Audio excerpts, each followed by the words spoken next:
Então, muito boa tarde a todos e a todas. Em primeiro lugar, agradecer à Associação Comercial do Porto pelo honroso convite, que eu achei muito interessante, e até disse à minha secretária na altura, mas o que é que a Associação Comercial do Porto quer com advogados? Nós nunca temos nada de interessante a dizer aos empresários portugueses, porque somos aquela espécie de profissionais que só levantamos problemas e só trazemos chatices para a análise. E então pensei, mas é interessante, eu estive aqui o ano passado, também a convite da Associação Comercial do Porto, com outros bastonários a falar sobre outro tema que tinha a ver com os estatutos, mas desta vez o convite era pessoal. Eu disse, sim senhora, vamos dizer que sim, porque também temos que interagir com os empresários e as empresárias deste país para lhes explicar qual é a importância que a justiça tem nas suas vidas e nos seus negócios. Então pus-me a pensar, mas que tema é que nós temos que seja interessante e apelativo para o empresário? E então pensei juntar as duas coisas. E então resolvi falar-vos um pouco daquilo que é o acesso à justiça e ao direito e aos tribunais. Existe ou não existe um direito das empresas ao acesso à justiça e aos tribunais? Em primeiro lugar, caracterizar aquilo que é o acesso à justiça. Diz-nos a Constituição da República Portuguesa, no seu artigo 20º, que todos e todas têm o direito a aceder à justiça e a reivindicar e a defender os seus direitos em termos de igualdade de circunstâncias, independentemente da sua capacidade económica ou financeira, não é? E o Estado tem que compatibilizar um sistema que permita que essa pessoa, mesmo que tenha insuficiência económica, o que é que isto quer dizer, esta insuficiência económica? Quer dizer que a pessoa não consegue por si própria custear uma demanda. Sim, porque as demandas neste país particularmente, como todos sabemos, são caras, não é? E são caras em dois sentidos. No custo que nós temos que pagar em termos de taxas de justiça, naquilo que são as despesas de um processo, porque pode obrigar a despesas diversas, periciais, de documentação, etc., mas também, acima de tudo, não acima de tudo, porque senão estaria aqui a falar contra a minha classe, porque temos que ter a representação de um advogado. Aqui aparece sempre o bicho-papão, que os advogados ganham muito dinheiro, há os que ganham, há os que não ganham, há de tudo. Este país é muito diversificado nessa matéria. Mas os honorários dos advogados, que são um profissional independente e liberal, são naturalmente consentâneos com aquelas que são também as suas despesas e as suas exigências profissionais. Para nós termos, por exemplo, uma porta aberta, como nós costumamos dizer, portanto um escritório, temos que ter um escritório, temos que pagar a renda de um escritório, temos que ter despesas próprias da profissão, desde logo pagar as suas cotizações à Ordem dos Advogados, pagar as contribuições de segurança social devidas que são à Caixa de Previdência dos Advogados e Solicitadores e que não são indexadas sequer a um regime de faturação que o profissional tenha ou possa ter, portanto não estão indexadas a isso. E, portanto, temos que ter as despesas com pessoal, se tivermos que ter pessoal, despesas com os custos de ter um sistema de comunicações, um computador, as fotocópias, os sistemas de segurança, de proteção de dados, portanto, apoio informático, etc. Portanto, não é uma profissão barata. E então, vai-se dissipando, assim, disseminando pela sociedade esta ideia que contratar um advogado é uma coisa muito, muito cara. Mas isso às vezes sai-nos mais caro do que aquilo que parece, não é? Porque uma das coisas que prevê este artigo 20º e que infelizmente, e já vamos falar nisso, não é permitida às empresas, é aquilo que nós chamamos de advocacia preventiva. O que é isto? É a consulta e o aconselhamento jurídico, que é absolutamente fundamental e é um direito constitucional de resto, que tem sido constantemente e sucessivamente ignorado por todos os governos desta nação desde o 25 de Abril. E isso pesa aos contribuintes, pesa aos cidadãos e às cidadãs que tomam muitas vezes as suas decisões de uma forma completamente desavisada porque não têm consciência dos seus direitos. E então, um dos deveres do Estado, e nós temos aqui que falar sobre isto, provavelmente não vão concordar comigo, mas eu tenho ideias muito claras sobre esta matéria, nós não somos um custo do Estado. nem as empresas, nem as pessoas, porque somos nós que custeamos o Estado. E, portanto, tudo aquilo que o Estado nos devolve não é favor nenhum. Está-nos a devolver aquilo que nós já investimos com impostos, com taxas, taxinhas e taxetas. E, portanto, tudo aquilo que é colocado ao serviço do cidadão e das empresas não é favor nenhum que nenhum governo nos faz. E é evidente que nós sabemos que nós temos todos limites e capacidades limitadas, isso é tudo uma realidade. Agora, se eu coloco um direito ao serviço dos cidadãos e das cidadãs e das empresas, eu não lhes estou a fazer um favor. Portanto, eu já paguei previamente com os meus impostos e com a minha estrutura para que esse direito seja distribuído de forma equitativa por todos os cidadãos, cidadãs e empresas deste país. Porque as empresas também são contribuintes, não é? Portanto, não podem estar excluídos desta equação. Então, este acesso ao direito diz-nos o seguinte: a todos é assegurado o acesso ao direito e aos tribunais para a defesa dos seus direitos e interesses legalmente protegidos, não podendo a justiça ser denegada por insuficiência de meios económicos. O que é que isto quer dizer? Muito simples, toda a gente sabe isto. Não é porque eu não tenho capacidade para reivindicar os meus direitos que eu possa ser denegada dos mesmos. E então temos o tal sistema que eu vos falei há pouco, que é um sistema que é criado pelo Estado, em que o Estado vai verificar da insuficiência económica dos cidadãos e das cidadãs para saber se reúnem condições para poder aceder àquilo que eles chamam de o benefício de apoio judiciário. Bom, é evidente que os critérios que nós temos no nosso país, mesmo para as pessoas individuais, e temos que ter todos essa noção, são extraordinariamente apertados. Portanto, ou seja, qualquer pessoa que tenha uma remuneração ou tenha um emprego, vamos chamar-lhe assim, que não seja indigente, já está praticamente excluído do sistema de acesso ao direito. Porquê? Não é que não tenha direito ao benefício, mas não tem direito ao benefício pleno. Isto quer dizer que a pessoa pode aceder ao benefício, mas tem na mesma de o pagar. E, portanto, não há benefício nenhum, há pagamento tucur. O que é que isto quer dizer? Imaginem aquelas situações mais comuns, só para vos explicar como é que isto funciona do ponto de vista das pessoas individualmente, para depois percebermos como é que isto deveria também funcionar para as empresas. Imaginem aquelas situações normalíssimas em que eu sou casada, tenho 2 filhos e amanhã percebo que a pessoa com quem eu estou não é a pessoa ideal. Preciso de me divorciar, preciso de fazer a regulamentação das responsabilidades parentais. Tenho um salário que neste país, como sabem, é um salário elevado de 2.000 euros por mês, não é? Todos nós sabemos que isso já representa quase uma riqueza insuperável, de todos os pontos de vista, não é? E preciso de um aconselhamento jurídico. E não conheço nenhum advogado. Ainda assim, eu com estes 2.000 euros, se eu tiver que pagar todas as minhas despesas do dia-a-dia, vou ter muita dificuldade em pagar as custas judiciais. Já agora dizer-vos esta beleza: um processo de divórcio tem como custa judicial mínima 612 euros, que é pago por um e por outro. Se formos discutir isto a tribunal, são 612 euros. Se não discutirmos isto em tribunal, se discutirmos isto numa conservatória, que é sinal que estamos de acordo, e isso já é cada vez mais possível, mas nem sempre é possível. Mas estamos de acordo às vezes no divórcio, não estamos nas responsabilidades parentais. Portanto, significa isto que eu pagarei também 260 ou 255 euros por um divórcio por mútuo consentimento. E isto só de custas, não estamos a falar do advogado.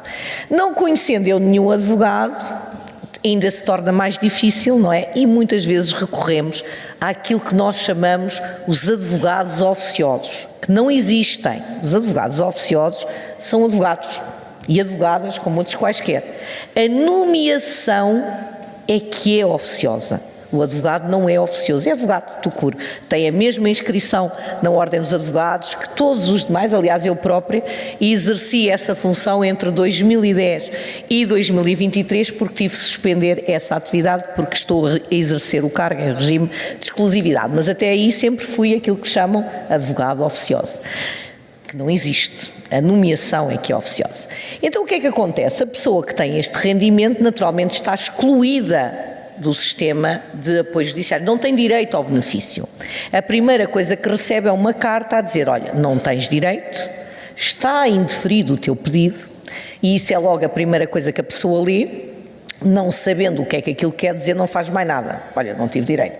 O objetivo é esse, é que a pessoa não leia o que está abaixo, que é: podes, no entanto, se tu quiseres, pagar faseadamente as tuas custas e a tua nomeação neste valor que nós te vamos aqui conceder. E esse valor varia de acordo com o rendimento de cada um. Pode ser 100 euros por mês, 60, 180, depende da remuneração de cada um. Mas para isso a pessoa tem que ter a iniciativa de escrever à Segurança Social e dizer: eu aceito este benefício que tu me estás a dar, de pagar as minhas custas faseadamente. O que é que nós retiramos daqui? Duas coisas. O cidadão ou a cidadã paga na mesma, tem que dizer que quer pagar na mesma, senão não tem direito ao benefício, e então lá entra no sistema. Sim senhora, nós aceitamos, vens cá pagar, e nomeiam o tal advogado para tratar do assunto ao advogado.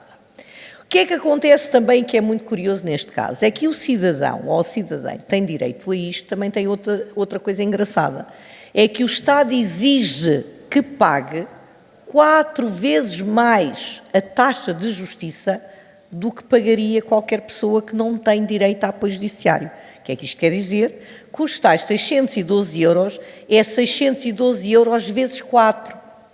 Ou seja, o Estado português reconhece que eu não tenho capacidade para sustentar uma demanda com os rendimentos que tenho, mas exige que eu só pare de pagar o valor que supostamente têm que receber quando atingir 4 vezes o valor da taxa de justiça. Ou seja, eu estou a criar aqui já a primeira diferença entre quem tem capacidade financeira e quem alegadamente o Estado até reconhece que não tem capacidade financeira. É claro que nós, os tais advogados e advogadas oficiosos, que estamos carecas de saber isso, fazemos logo um requerimento ao juiz: olha, já paguei uma taxa, agora venha cá falar connosco no fim do processo para saber se há mais alguma coisa para pagar, e então aí a pessoa retoma os seus pagamentos. Esta é a realidade que nós temos relativamente às pessoas individuais, e essa realidade nunca foi colocada em causa do ponto de vista da Carta Europeia dos Direitos Fundamentais, do ponto de vista da Declaração Universal dos Direitos Humanos, mas foi muitas vezes colocada em causa no que diz respeito às empresas. Houve uma série de opções legislativas, vamos chamar-lhe assim, em que existia, por um lado, o reconhecimento a esse direito por parte das pessoas coletivas, porque não nos podemos esquecer que as pessoas coletivas, não sendo pessoas individuais, têm personalidade jurídica e têm capacidade judiciária. O que é que isto quer dizer? Quer dizer que podem ser demandadas judicialmente e podem elas próprias demandar judicialmente. E, portanto, há circunstâncias em que a entidade é diferente do seu gestor, do seu gerente, do seu administrador, em que essa capacidade judiciária não é de quem gera, é da própria instituição. E pode a instituição ser demandada de uma tal forma que também não tem capacidade para poder responder. E então, se não responde, o que é que lhe pode acontecer? Do ponto de vista penal, não aconteceria muita coisa, porque o âmbito do processo penal, e já agora também para vos explicar, que está intrinsecamente ligado ao sistema de acesso ao direito e aos tribunais. Porquê? Porque penalmente ninguém pode estar perante um juiz e perante um julgamento sem estar devidamente acompanhado por advogado ou advogada.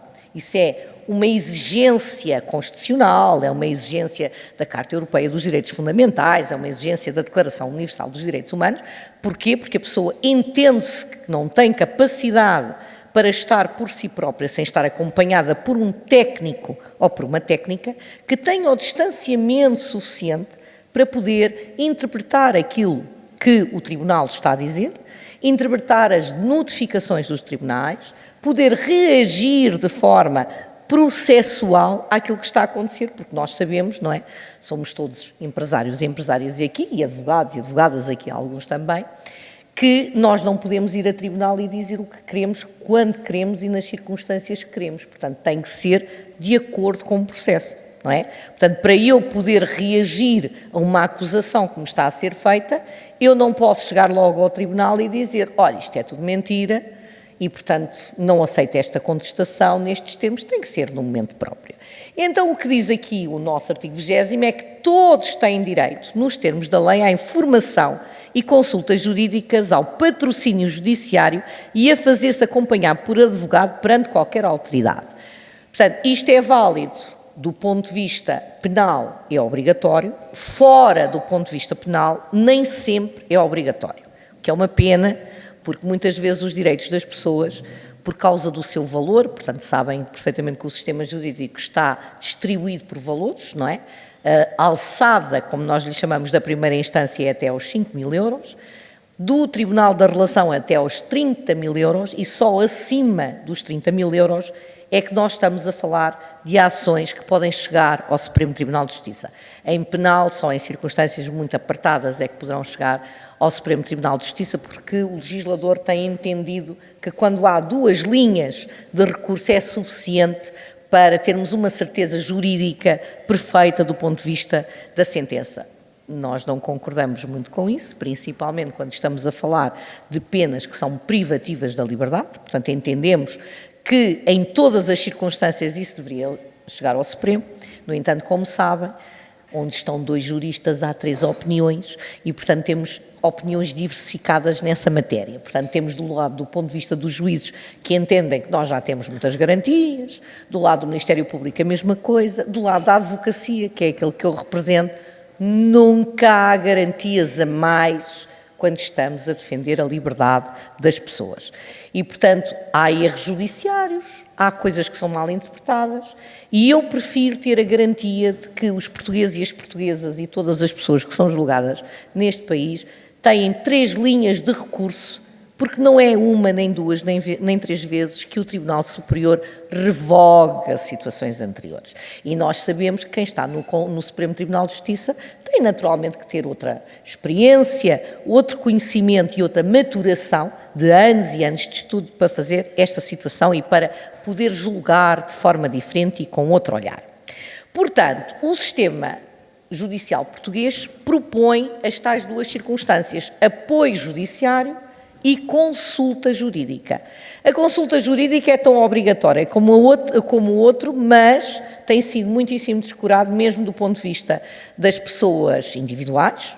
Nas pessoas coletivas nem sequer existe, portanto, não há aconselhamento jurídico para as pessoas coletivas, o que é uma pena, não é? Tendo em conta, eu depois vou mostrar-vos no final desta apresentação qual é o tecido empresarial português, e todos nós sabemos como é que é o tecido empresarial português. E nós entendemos, agora vão-me acusar de ser corporativista, mas eu não posso deixar de dizer isto, que era importantíssimo que as empresas portuguesas e as pessoas coletivas em Portugal tivessem aconselhamento jurídico permanente. Porquê? Porque isso evitaria muitos problemas que por vezes surgem. É verdade que nós somos uns chatos e umas chatas de galoche, há que reconhecê-lo. Ainda há bocadinho que falávamos nisso aqui, não é? Portanto, eu agora nestas funções também tenho um departamento jurídico da Ordem dos Advogados com quem me zango muitíssimas vezes, não é? Porque calçando as botas de advogada e calçando as botas de órgão executivo da Ordem, não é? O meu departamento jurídico traz-me quase sempre mais problemas do que soluções. E, portanto, eu, normalmente, na pele de empresária, vamos chamar-lhe assim, que não sou presidente do Conselho Geral, tenho que lhes dizer, mas caramba, por cada problema que me trazem, tragam-me pelo menos uma solução para ver como é que nós conseguimos resolver isto da parte legal. Mas nós temos que entender esta preocupação. É que nós temos realmente que avaliar todos os cenários antes de tomarmos uma decisão informada. Nós falamos muito nisto, por exemplo, do ponto de vista médico, não é? Que nós temos que dar um consentimento informado. Nós não estamos a dar um consentimento informado se não estivermos na posse de toda a informação e dos impactos que a nossa decisão pode ter. E então o aconselhamento jurídico parece-me que era importante para as sociedades. Tão importante, se calhar, como ter um contabilista certificado, a quem normalmente os senhores empresários e as senhoras empresárias acabam por pedir para exercer estas funções e que muitos deles, por vezes, o fazem, e com problemas muito graves depois para o ponto de vista do empresário, porque se do outro lado está um advogado, é um aborrecimento, e nem é sequer justo, não é? Porque o desgraçado que não tem advogado está a lutar com desigualdade de armas. E às vezes até, enfim, em direito laboral isso acontece muitas vezes, quando as coisas não são feitas by the book, nós nem precisamos de muita coisa, é só ir invocar os vícios formais das coisas que não foram feitas e deveriam ter sido feitas, e se calhar até são feitas com todas e as melhores intenções, mas não foi acautelado o formalismo que é necessário para tomar determinadas deliberações. Estou a falar, por exemplo, de uma extinção de um posto de trabalho, estou a falar, por exemplo, de um despedimento coletivo, de uma revogação por mútuo acordo com direito no âmbito das cotas para permitir que o trabalhador possa ir receber o seu subsídio de desemprego à Segurança Social. Portanto, todas estas questões têm impacto no dia-a-dia, porque muitas vezes o empresário aceita celebrar um acordo de revogação, mas não faz a menção àquilo que deve e depois vem o trabalhador dizer, olha, a mim ninguém me pagou, a mim ninguém me disse nada, etc. E nós do outro lado, se estivermos, dizemos assim, pronto, está a ganhar a ação. E o desgraçado do advogado ou da advogada que entra para defender o pobre do empresário vai dizer, olha, se tivesse vindo falar comigo, isto tinha levado outras vestes e nós não estávamos nesta situação. E às vezes pode parecer que isto são coisas que são fáceis, mas não são. Cada um tem as suas funções. Os senhores contabilistas certificados tratam de impostos e de IES, Deus me livre e guarde. Os senhores advogados e as senhoras advogadas tratam da outra matéria. Portanto, a lei que regula isto em Portugal é uma lei antiga, já devem ter ouvido falar nela, nos últimos tempos temos estado a discutir isso com o Ministério da Justiça, faz 20 anos este ano. É a Lei 34 de 2004, 29 de julho. Depois foi alterada pela Lei 47, uns anos mais tarde, em 2007, mas a lei base é esta. Antes disso já tinha existido uma, em 2000, que mais uma vez não consignava apoio judiciário para as sociedades comerciais. Aqui eles dão-lhe outro nome, são pessoas coletivas com fins lucrativos, não têm proteção jurídica. Eu acho que existe um pouco esta circunstância que tem a ver com a nossa herança judaico-cristã, que o lucro é uma coisa má. Quem tem lucro não precisa de ser ajudado e, portanto, os empresários são essas pessoas que, como têm lucro, é a velha máxima da pá, arranjem maneira de pagar a quem direito. Isso é assim, mas pode não ser. Existem circunstâncias em que um empresário não pode evitar ser demandado por causa da sua atividade. Estou a falar, por exemplo, de ações de responsabilidade civil contratual, extracontratual, que a minha atividade pode me colocar nessas circunstâncias e eu ser demandada por milhões de euros por uma qualquer entidade. Imaginem uma pessoa até individual, que tem direito ao tal benefício de apoio judiciário, que nem tem que estar a preocupar com o custo de um processo judicial, porque tem já todas essas despesas asseguradas e mete uma ação contra o pobre do empresário, que até pode ser uma sociedade unipessoal, que esse é outro mito urbano que nós vivemos no nosso país. O nosso tecido empresarial é, acima de tudo, como todos nós sabemos, de pequenas e médias empresas. E dentro das pequenas e médias empresas temos as microempresas, em que muitas vezes os trabalhadores não chegam a 10, são quase sempre membros da família, são pessoas que estão ali e que são fundamentais, atenção, porque são elas que criam emprego no nosso país, não são, as grandes também criam emprego, ninguém está a dizer o contrário, mas relativamente, se não forem estas empresas, nós não temos tecido empresarial. E o problema, aliás, todas as vezes que já tivemos crises no nosso país, são as desgraçadas das PMEs e das microempresas que vão para a falência. Desse ponto de vista, dizer também que existe alguma proteção, chamemos-lhe assim, não é? Porque é evidente que uma empresa que estiver em processo de recuperação, processo especial de recuperação, ou estiver em vias de ir para a insolvência, as custas são garantidas, não é? Mas são garantidas à custa de quê? Da massa insolvente. Portanto, também, enfim, há uma isenção de custas que é relativa, porque depois lá vão buscar as custas, não é? E é menos dinheiro para os credores. E, portanto, não é ajuda nenhuma. Portanto, na realidade, a pessoa acaba por pagar essa circunstância.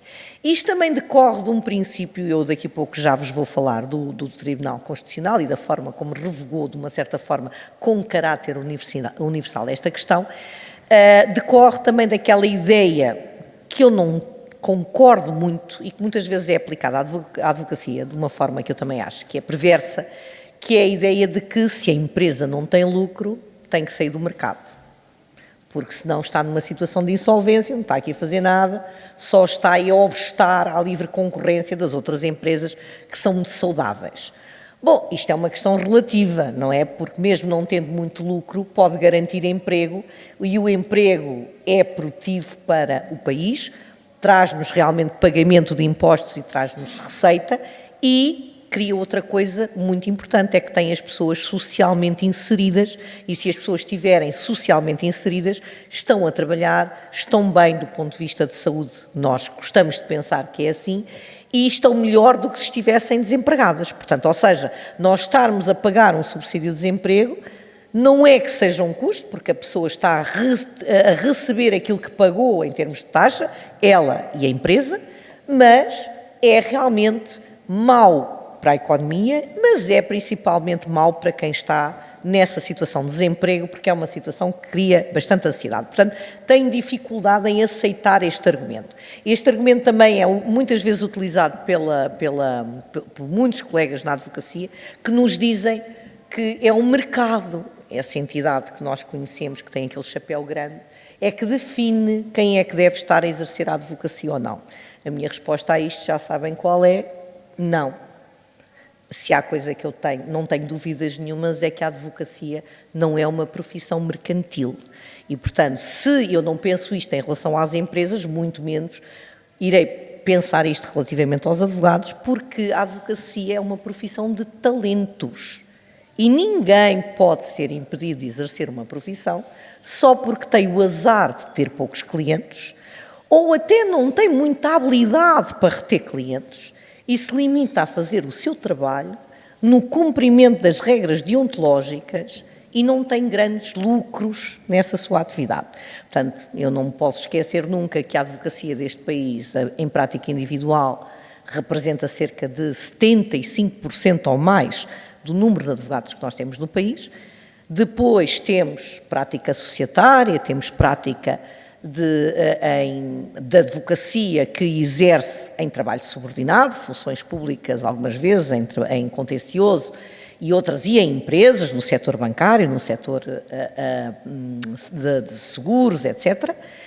E depois temos a prática individual, que é realmente o motor da advocacia. Portanto, nessas matérias e noutras, portanto, comparar a atividade da advocacia com uma atividade mercantil, pese embora sejamos trabalhadores independentes e liberais, a Constituição também nos diz que eu sou livre de escolher a minha profissão. E se eu quero ter prejuízo todos os dias, isso é um problema meu, e ninguém me deve dizer sais da profissão porque não ganhas o suficiente.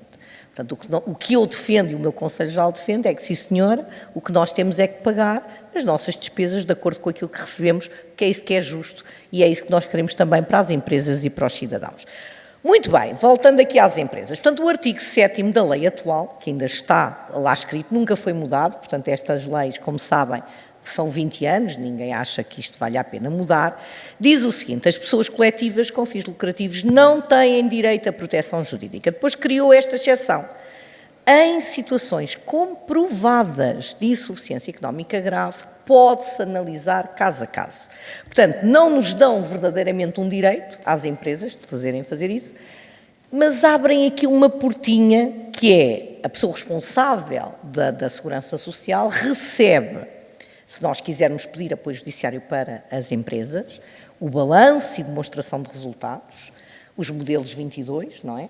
E vai analisar se há lucro, se não há lucro, se há despesa, se não há despesa relevante, mas também a ação que está em causa para saber se é ou não é proporcional, em termos de custas, para que seja concedido o benefício. Posso-vos falar da experiência que tenho, de várias vezes que pedi apoio judiciário para sociedades e que foi quase sempre concedido. E porquê? Porque eram realmente estas tais situações em que a empresa é demandada externamente, com base na sua responsabilidade civil, ou, portanto, contratual ou extracontratual, e que a empresa não estava naturalmente a contar com aquela circunstância e não tinha capacidade nem para pagar as custas do processo, porque o valor que estava a ser exigido era um valor elevado e, portanto, e atenção que o Tribunal depois pode ajustar o valor da causa. Mas isto é facílimo, eu ao instar uma ação aqui contra o Sr. Presidente e digo, este senhor atropelou-me um dia destes ali na rua, não é? Deu-me cabo da vida e eu quero 1 milhão de euros, não é? E, portanto, o senhor, para se defender, tem que lá ir dizer, nem pensar, nunca na vida sequer atropelei essa senhora e jamais ela valeria 1 milhão de euros, porque nós também podemos discutir estas conversas. Mas, entretanto, e até se fixar o valor ou não, as custas têm que entrar. E, portanto, se a pessoa não tem dinheiro para as pagar, é como se não se fosse lá defender, porque estamos lá, está no âmbito civil. Isto não é o mesmo que o âmbito penal. No âmbito penal nós vamos apurar a responsabilidade da empresa, não é?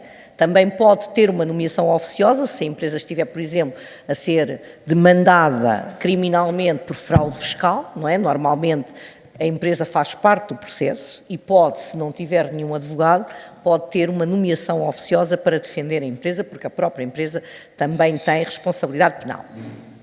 Portanto, durante muito tempo, questionou-se se deveria, se não deveria existir. Há vária e ampla jurisprudência. Aqui este acórdão da Relação do Porto, que eu, por exemplo, vos trago, diz que as sociedades comerciais só podem, excepcional e limitadamente, beneficiar de apoio judiciário, não bastando a prova de insuficiência de meios imediatos. Aquilo que eu vos dizia ainda há pouco. Tem também que fazer prova, não é? Que a demanda que está contra ela é suficiente para colocar em causa a sua capacidade para a conseguir custear. Se não, tem que pagar tudo, ou então não se defende, será condenada, e sendo condenada, já sabemos o que é que pode acontecer. E então, em 2018, o Tribunal Constitucional, como sabem, quando existem acórdãos que não são coincidentes, pode o Ministério Público, no âmbito das suas competências, determinar se isto é ou não é constitucional.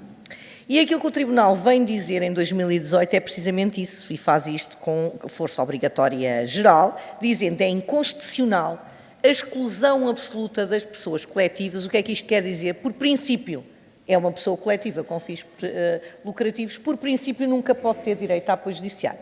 De acordo com os tais princípios que foram designados no espírito do legislador, nós gostamos muito desta expressão, qual é o espírito do legislador, não é? Normalmente eles escrevem isso no preâmbulo. Nós entendemos que isto do lucro e tal, e portanto não há lugar a... E então o espírito do legislador é afastar. Tem fins lucrativos? Não. Vá à sua vida. Admite algumas exceções, mas por princípio, não é? Não há direito à proteção jurídica sem consideração pela situação económica. Portanto, naturalmente este regime era o tal excepcional, que era aplicado em raros casos de grave incapacidade financeira, exceções que foram até previstas neste acórdão, que permitem a análise de situação concreta de cada empresa, ou as empresas em insolvência iminente que podem solicitar apoio se comprovarem, lá está, a desproporção dos custos processuais face à sua capacidade financeira. O Tribunal Constitucional o que vem dizer é que não, é verdade que não existe grande jurisprudência no Tribunal Judicial Europeu sobre esta matéria, mas existe a suficiente para dizer que estes princípios são genéricos e que nós trabalhamos no âmbito dos direitos das pessoas.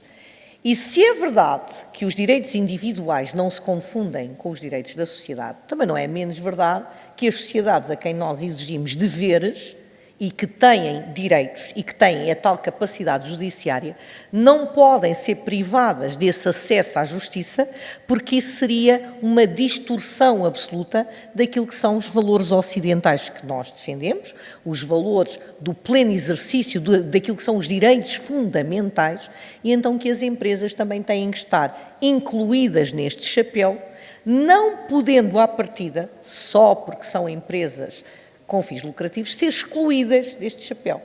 Nem podemos estar também a exigir aqui estas circunstâncias todas, porque o que tem que existir é este princípio geral de que o caso tem que ser analisado, sim senhora, mas elas têm que ter garantia. Eu trago-vos aqui também aquilo que é, porque existe o requerimento de proteção jurídica em apoio judiciário. Explicar-vos também que este tipo de requerimento, portanto, este pedido tem que ser feito antes de nós, ao instaurarmos uma ação, ou quando somos chamados a primeira vez à demanda.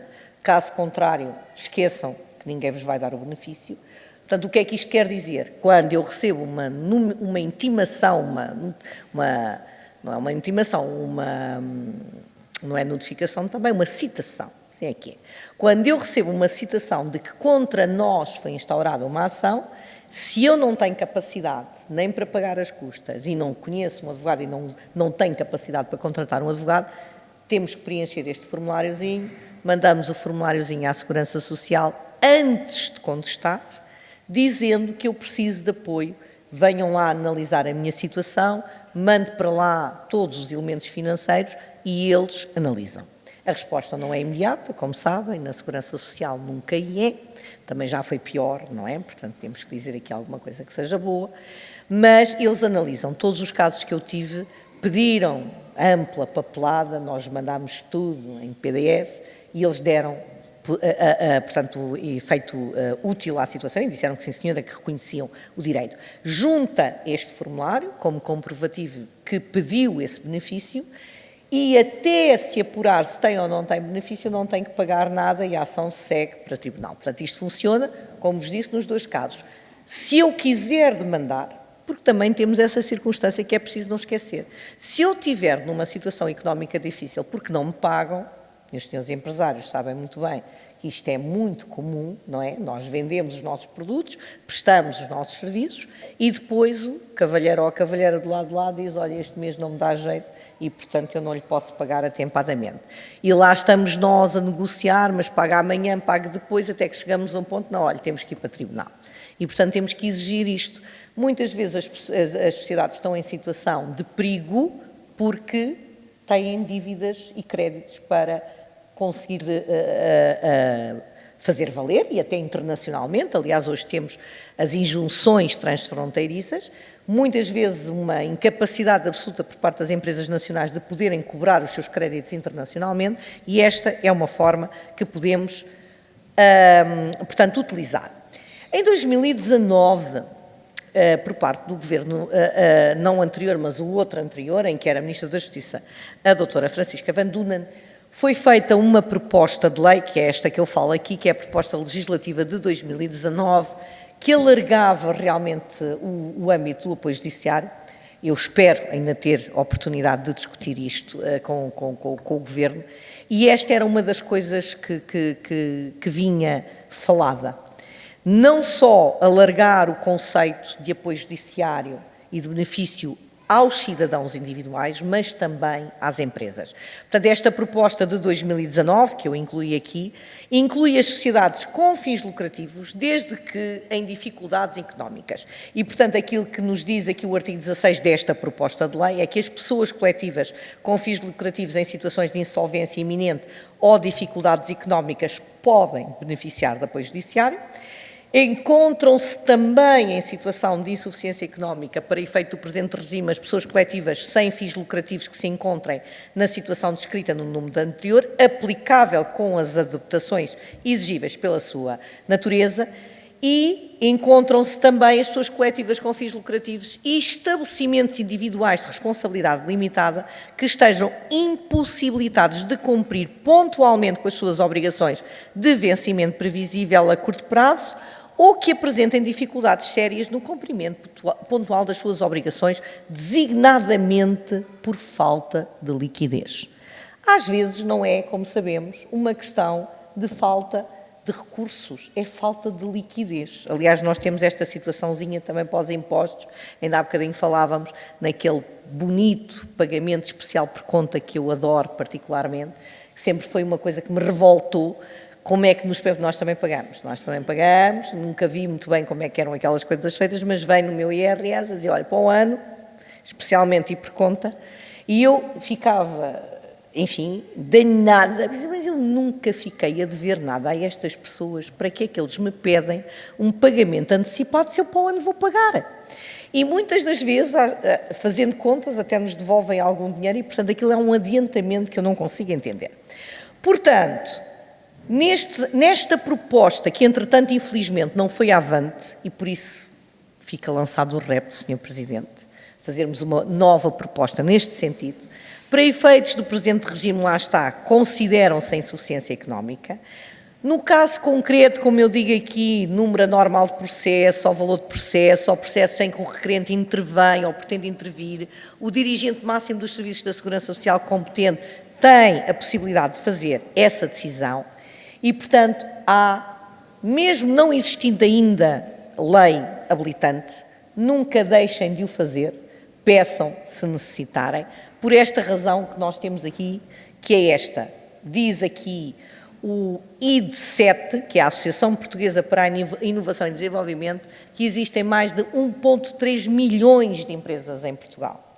E destas, 65% são empresas individuais, 34,9% são sociedades e as microempresas representam 95% do total das empresas. Esta é a nossa realidade empresarial, que está à dimensão do nosso país, que também é um país pequeno, com uma economia pequena, mas isto não significa que não seja necessário auxiliar estas sociedades, porque elas representam também a riqueza do país. Portanto, em conclusão, o que é que eu vos digo? O regime atual continua a limitar o acesso ao apoio judiciário. Esta proposta corrige, que era de 2019, embora não aprovada, visava melhorar o acesso das empresas ao sistema judicial e era importante que nós conseguíssemos encontrar para os empresários e para as empresárias portuguesas esta almofada. Pode não ser tudo, naturalmente, mas é uma ajuda porque nós não conseguimos dominar só aquilo que fazemos, nós precisamos também de nos defender daquilo que nos pode acontecer. E então estas ações de responsabilidade civil, seja ela contratual ou não contratual, podem colocar-nos a braços com problemas muito complicados. Era isto que vos vinha aqui trazer, do ponto de vista dos vossos direitos fundamentais. Espero que não tenha sido muito maçudo e que não entendam esta minha ansiedade para com as empresas como outra coisa que não é garantir-lhes direitos fundamentais, porque eu entendo que os devem ter, e fico ao vosso dispor. Muito obrigada pela vossa atenção, para qualquer questão que queiram colocar.